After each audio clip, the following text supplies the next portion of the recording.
சாய்ராம், என் அன்பு செல்லுமே, என்னுடைய அழகான தங்கமே, கலங்காதே. கலங்கியதெல்லாம் தேவையே அல்ல. இனிமேல்தான் உன்னுடைய வாழ்க்கையில் நீ அடுத்த கட்டம் என்ற ஒன்றையே பார்க்க போகிறாய். இப்பொழுது நின்று கொண்டு அழுதால் என்ன அர்த்தம்? யார் அழ வேண்டும்? உன்னை கஷ்டப்படுத்தியவர்களை அழ வைக்க வேண்டும். உன்னை வாட்டி வதக்கியவர்களை அழ வைக்க வேண்டும். அது என்னுடைய கையில் உள்ளது.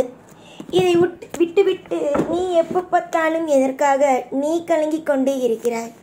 கலங்க வேண்டிய அவசியம் ஒரு நாளும் உனக்கு வராது. புரிந்ததா? மனிதர்கள் எப்போ பார்த்தாலும் அடுத்தவர்கள் கெட்டுப்போக வேண்டும் என்பதையே நினைத்து வாழ்க்கையை வாழ்கிறார்கள். அதாவது அவர்கள் நன்றாக இருக்க வேண்டும்.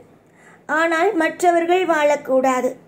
மற்றவர்கள் எப்பொழுதும் சந்தோஷமாக இருக்கக்கூடாது.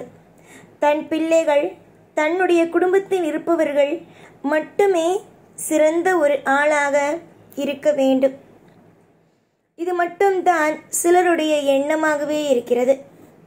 முக்காவாசி பேர் தன் குடும்பம் வாழ்ந்தால் போதும், தன் குடும்பத்தில் இருப்பவர்கள் முன்னுக்கு வந்தால் போதும், இப்படிதான் நினைக்கிறார்கள். அதுவே நீ நினைத்து விட்டாய் என்று வைத்துக்கொள். நீதான் நன்றாக இருக்க வேண்டும், உன்னுடைய குடும்பம்தான் நன்றாக இருக்க வேண்டும் என்று நினைத்து விட்டால் சுயநலவாதி என்ற ஒரு பெயரை உனக்கு சூட்டுகிறார்கள். அவர்கள் செய்தால் அது சுயநலம் அல்ல, அதுவே நீ செய்தால் அது சுயநலம். சுயநலவாதி என்று எவன் ஒருவன் உனக்கு பெயரை வைக்கிறானோ அதை நன்றாக நீ தெரிந்து கொள். சொல்பவன் தான் மிகப்பெரிய சுயநலவாதி. அந்த ஒரு வார்த்தையை சொல்பவன் தான் அடுத்தவன் வாழ்க்கையை கெடுக்கப் போகிறான் என்பதே அர்த்தம்.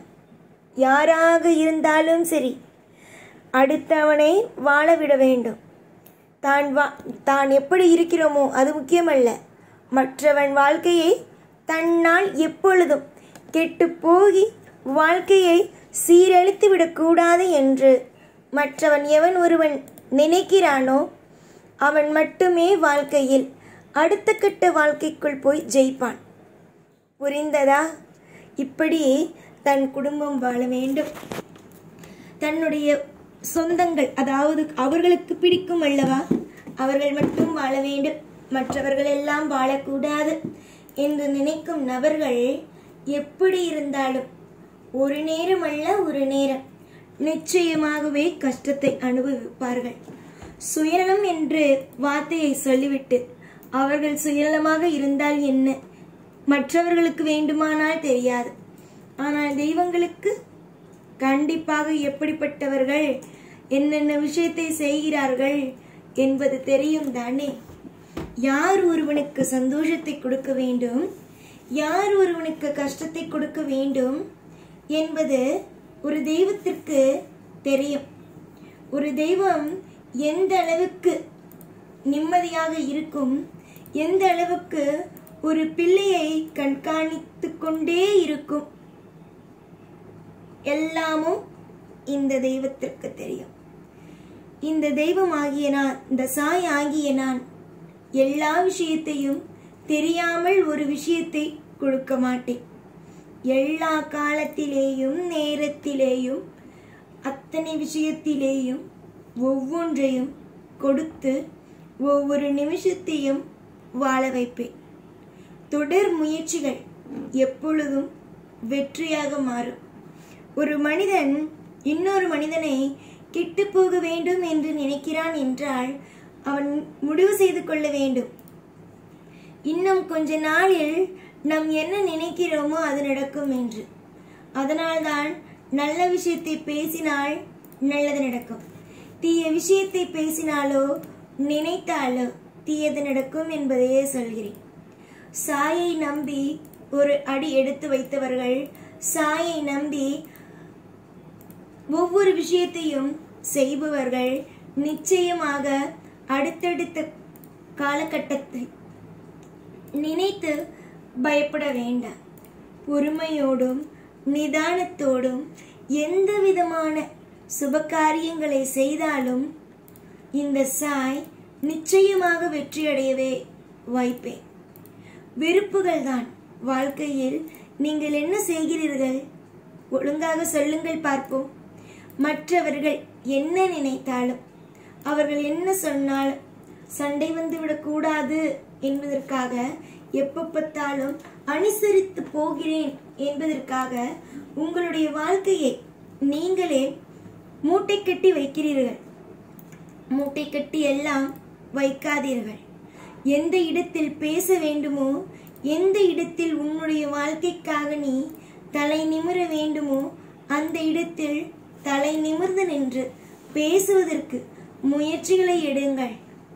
ஏன் அழுது புலம்பி வாழ்க்கையில் ஒவ்வொரு நிமிஷத்தையும் சித்திரவதையை நீங்களே படுத்திக் கொள்கிறீர்கள்? கண்கள் எப்பொழுதும் திறந்து பார்த்தாலே போதும். வாழ்க்கையில் கண்களை நீங்கள் திறந்து பார்த்தாலே போதும். என்ன நடக்கிறது, ஏது நடக்கிறது என்பது தானாகவே தெரிய ஆரம்பித்துவிடும்.